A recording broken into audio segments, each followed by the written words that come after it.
He walked into the police station and calmly confessed, "I killed my wife." But when the family opened the casket at her funeral, the body inside wasn't hers. Who was the woman lying there? Where was his wife?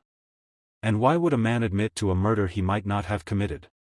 Today's story isn't just about a crime. It's about secrets buried deeper than any grave, a marriage built on lies, and a mystery so twisted that even the confession couldn't be trusted. Welcome to all my new viewers, and welcome back to those who've been rocking with me from the beginning. You already know, around here, we don't just tell stories, we dig into the darkest corners of true crime and pull out the pieces most people are too scared to touch. Before we dive in, do me a quick favor, hit that like button, subscribe, and turn on notifications so you never miss when we uncover the next jaw-dropping case. Now, let's get into it. Carla Matthews had never been the type to rush into relationships. She was careful with her heart, protective even. At 34, she was focused on her career at the nursing home and her close-knit family. Love, she believed, would come when the time was right. And then, she met Marcus. It was a Sunday afternoon in the summer of 2009, at a neighborhood cookout on Atlanta's west side. The smell of barbecue hung in the air, kids darted between lawn chairs, and Carla, laughing with her cousins, didn't expect anything unusual to happen that day. Marcus, tall, broad-shouldered, and carrying himself with an easy confidence, made his way over. He wasn't the loudest guy in the crowd, but he had that kind of presence that demanded attention. With a smooth smile, he asked Carla if she wanted something to drink. It was simple, but it worked. From that moment, Marcus was persistent. He called, he texted, he showed up outside her job just to take her to lunch. And for a woman who had grown used to doing everything on her own, his attention felt refreshing. Carla's friends teased her about finally being swept off her feet, and her mother admitted she hadn't seen Carla glow like that in years. Marcus knew how to make a woman feel special. He bought flowers, remembered little details, and made grand promises about the future. He talked about opening his own construction company one day, buying a house in a quiet neighborhood, and building a family. For Carla, who dreamed of stability and partnership, it all sounded perfect. But even in those early days, there were hints, tiny things, that didn't quite fit. Sometimes Marcus would get irritated if Carla didn't answer his calls quickly. If she spent too much time with friends, he'd question her about it later, disguising his words as, just looking out for her. When she laughed at another man's joke in public, Marcus's jaw would tighten just slightly. At first, Carla brushed it off. Every man gets jealous, she told herself. And besides, Marcus always apologized afterward. He'd show up with flowers, cook her dinner, or whisper how much he loved her and didn't want to lose her. Those apologies worked. Within a year, Carla and Marcus were inseparable.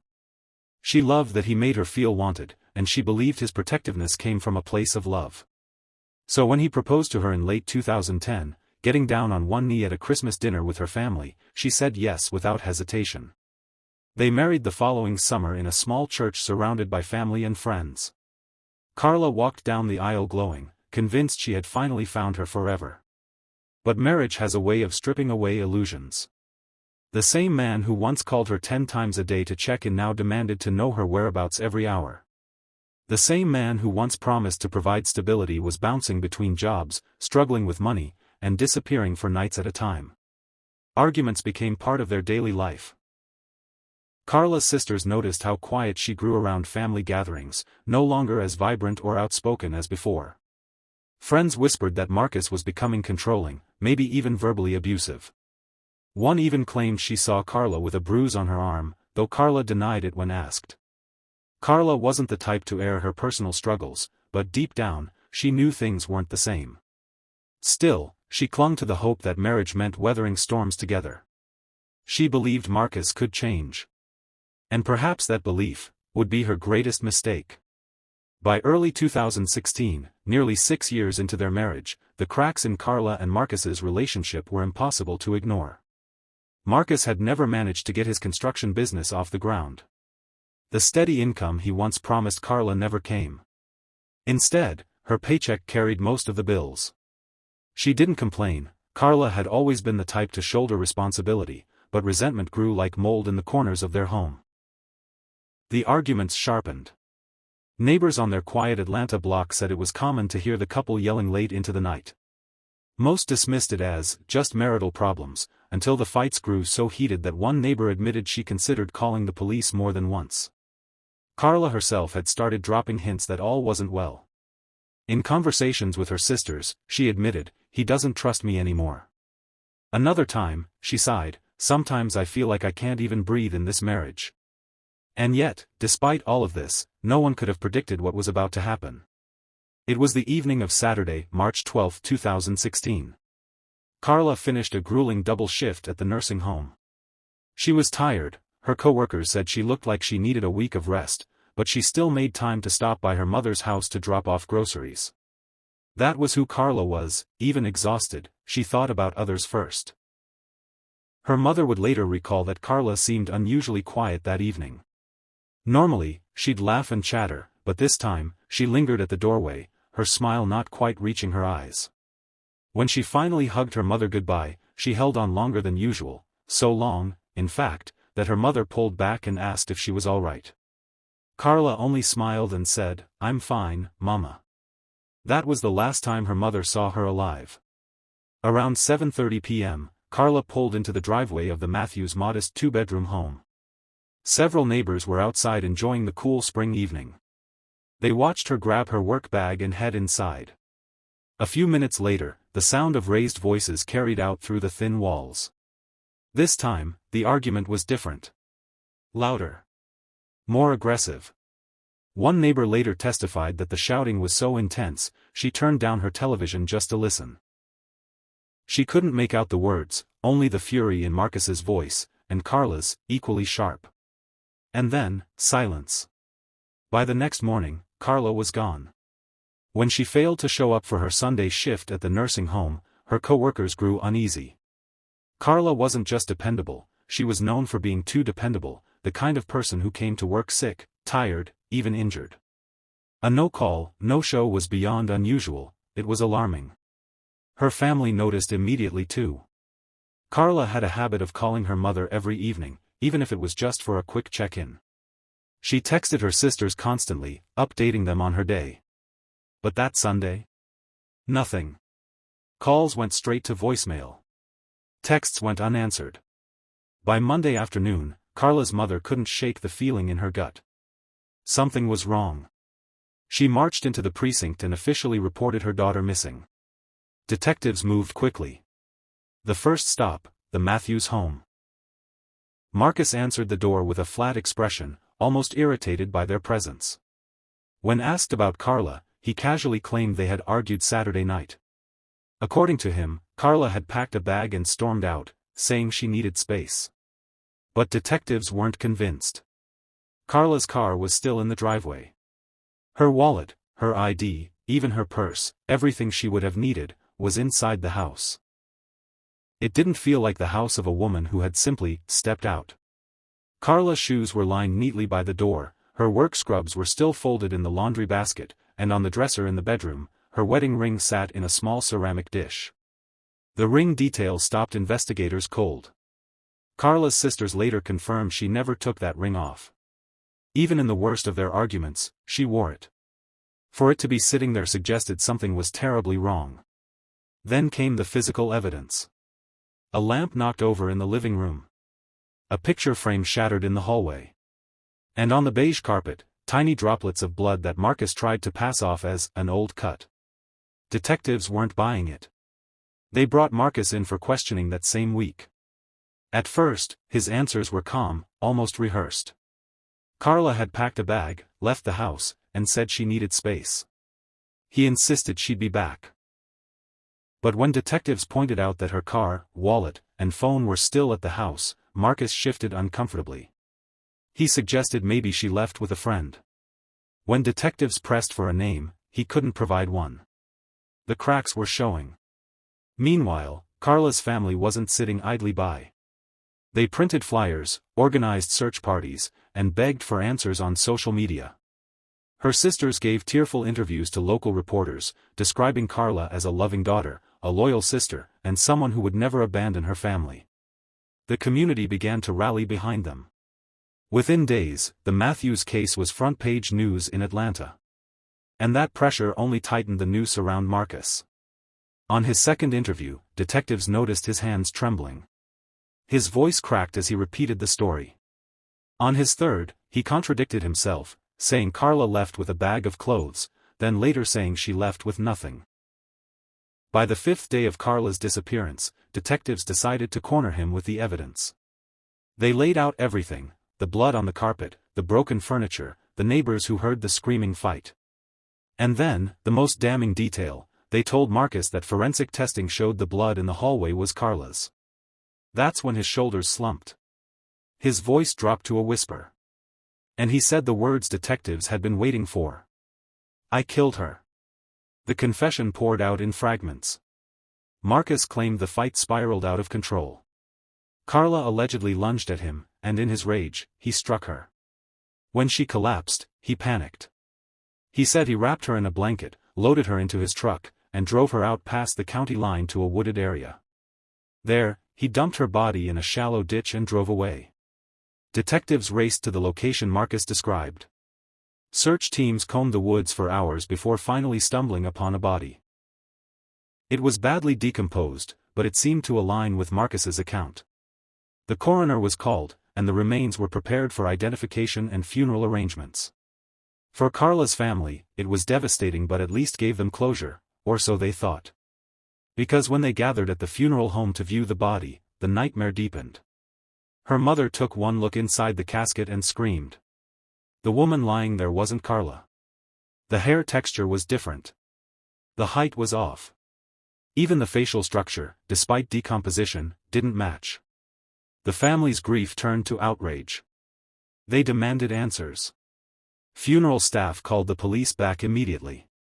DNA testing confirmed what Carla's family already knew: the body wasn't Carla Matthews. And yet, Marcus had confessed to killing her. Detectives now had a chilling puzzle: if that wasn't Carla, then who was this woman in the casket? And where was Carla? Despite the uncertainty, the case pressed forward. Prosecutors leaned heavily on Marcus's own words. His confession, the blood in the home, the neighbor's testimony, all pointed to his guilt. The defense argued otherwise. They claimed Marcus confessed under pressure, that detectives cornered him into saying things he didn't mean. Without a confirmed body, they insisted, there was no proof Carla was even dead. But the jury didn't see it that way. They saw a man whose wife vanished, whose story kept changing, whose home carried traces of her blood, and who confessed in detail to killing her. The wrong body in the casket only added to the mystery, but it didn't erase what Marcus had admitted. In late 2017, Marcus Matthews was convicted of second-degree murder and sentenced to 30 years in prison. The courtroom erupted, Carla's family wept, some relieved at the conviction, others still tormented by the unanswered question.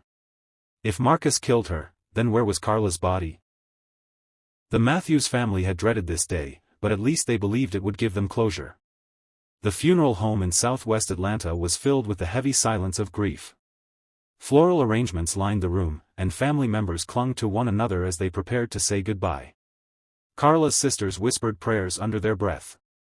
Her mother, dressed in black, sat stiff in the front pew, clutching a folded handkerchief. When the casket was wheeled in, the air grew still. This was the moment. The final goodbye. But as the lid slowly lifted, Carla's mother let out a piercing scream that cut through the room. "That's not my baby." Gasps erupted. Family members surged forward, peering into the casket.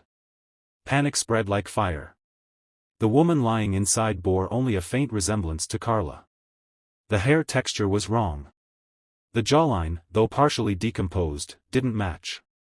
Even the height appeared different, shorter than Carla's tall frame. Chaos broke out.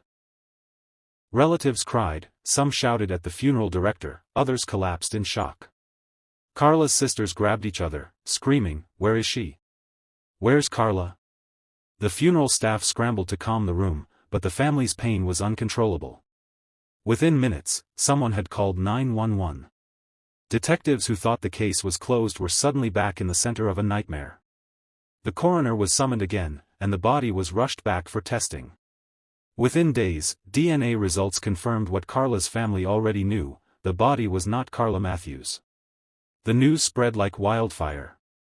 Local outlets picked up the story first, family stunned, body in casket not missing woman. Soon, national media was covering it. Reporters camped outside the Matthews home, thrusting microphones at Carla's devastated sisters. Social media exploded with theories. Had Carla faked her own death? Was Marcus lying about everything? Who was the unidentified woman in the casket? For Carla's mother, the ordeal was unbearable. She had already been preparing to bury her daughter, now she faced an even crueler reality. Not only was Carla still missing, but another unknown woman had taken her place in the coffin. Detectives, too, were reeling. They had a husband who confessed to murder. They had blood evidence in the home. They had a body found exactly where Marcus said he left Carla. And yet, it wasn't Carla. It left investigators with chilling possibilities. Had Marcus killed two women? Was he covering up something even bigger?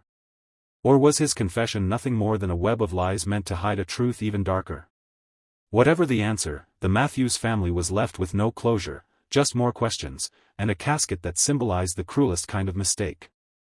And for the detectives working the case, the mystery of Carla Matthews had only just begun. Detectives were blindsided.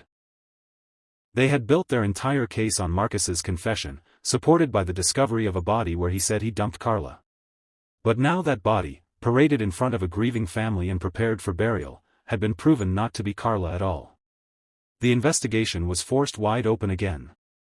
Step 1: Identify the woman in the casket. The coroner's office released photos of clothing remnants found on the body and dental records to national databases. Forensic experts examined the remains, noting that the woman was shorter than Carla and had different dental structures. This wasn't just a case of mistaken identity, it was an entirely different victim. Detectives scoured missing persons reports across Georgia. Within 2 weeks, they believed they had a match, a 29-year-old woman named Danielle Harris, who had vanished from a nearby county 3 months earlier. Her family had been begging for answers since her disappearance, only to now learn that their daughter had been found buried in the woods, mistaken for another woman entirely. The revelation sent shockwaves through the community. 2 families now grieved.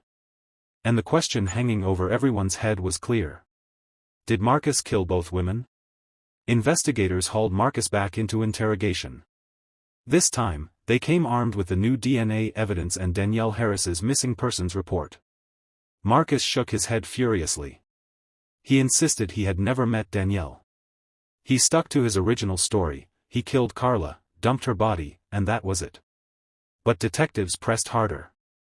If he hadn't killed Danielle, then how did her body end up in the exact place he claimed he left Carla? Was he lying about everything? Was his confession a cover-up for another crime? Marcus grew agitated. He slammed his hands on the table, yelling, "I told you what I did. I killed Carla. That's it." To detectives, it didn't make sense. Why would a man confess so confidently to killing his wife, yet deny involvement in a body found where he said he left her? As investigators unraveled this knot, Carla's family spiraled deeper into despair. They had gone from preparing for a burial to facing the horrifying reality that Carla's fate was still a mystery. Her sisters begged for the case to stay in the spotlight. They gave interviews on TV, pleading with the public, "Please, if anyone knows anything about Carla, come forward."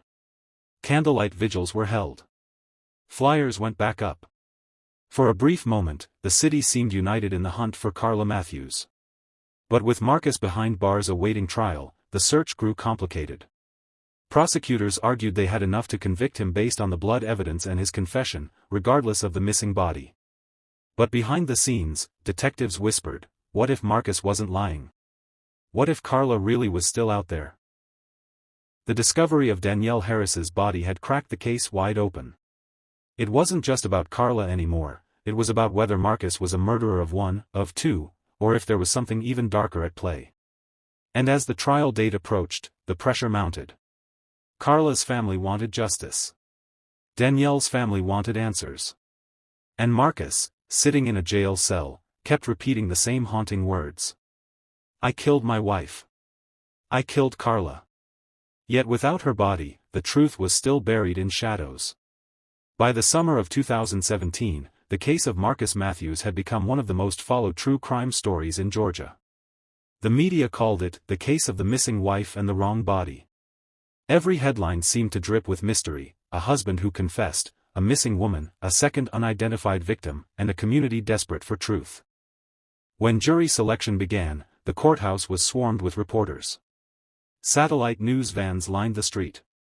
Protesters held signs demanding justice for both Carla and Danielle Harris. Some believed Marcus was guilty of everything, others whispered that he was a scapegoat for a sloppy investigation. Inside the courtroom, the atmosphere was thick with tension. The prosecution's case. The state laid out its argument in sharp, methodical strokes. They pointed to the blood in the hallway, the overturned furniture, and the neighbors who testified about the violent fight on the night of March 12, 2016. But their centerpiece was Marcus's own confession. Detectives replayed audio clips for the jury, Marcus's voice flat and cold as he said, "I killed her. I killed Carla." The prosecution acknowledged the strange twist with the body in the woods, but they insisted it didn't change the facts. Just because the body we found wasn't Carla's doesn't erase Marcus's words, doesn't erase the blood in his home, and doesn't erase the violence in that marriage, the lead prosecutor told jurors. The defense's strategy. Marcus's lawyers fought back hard. They painted a picture of a broken man, pressured and cornered by aggressive detectives into a false confession. They argued there was no murder weapon, no confirmed body, and no direct proof that Carla was dead at all. They pointed to the fact that Danielle Harris's body was found in the very place Marcus claimed to have left Carla. If he's lying about one thing, what else was he lying about? His defense attorney thundered in court.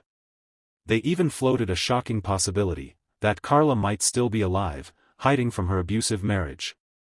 The courtroom buzzed with each claim. Reporters scribbled furiously, jurors leaned forward, and Carla's family sat in silent agony. The public reaction. Outside, opinion was split. Some people believed Marcus was a cold-blooded killer who had murdered not just his wife, but maybe Danielle too. Others suspected the police had rushed to judgment, using Marcus as a scapegoat while the real killer walked free. Talk shows debated the case nightly. Social media turned into a battlefield of theories. Was Marcus guilty of one murder, two, or none at all? The verdict. After 3 weeks of testimony and 2 days of deliberation, the jury filed back into the courtroom. Marcus sat at the defense table, his head bowed, his hands clasped so tightly his knuckles turned white. Carla's mother sat in the front row, clutching her Bible. Danielle Harris's parents, too, were in the room, waiting for closure that seemed impossible. The foreman stood. "We, the jury, find the defendant, Marcus Matthews, guilty of second-degree murder." A collective gasp swept the courtroom. Carla's sisters sobbed openly. Marcus shook his head, whispering, "No, no, no," under his breath. The judge sentenced him to 30 years in prison. But even as the gavel fell, even as Marcus was led away in chains, the biggest questions remained unanswered. Where was Carla Matthews? And how did Danielle Harris's body end up buried where Marcus swore he left his wife? The conviction may have ended the trial, but it didn't end the mystery. Marcus Matthews began serving his 30-year sentence in a Georgia state prison. His days were filled with the monotony of steel doors, head counts, and cold meals on metal trays. But even inside, Marcus refused to back down from his claim. In letters to reporters, he repeated the same chilling words, "I killed Carla." Yet, when pressed about Danielle Harris, he maintained he had never seen her before. Carla's family was left in an impossible position.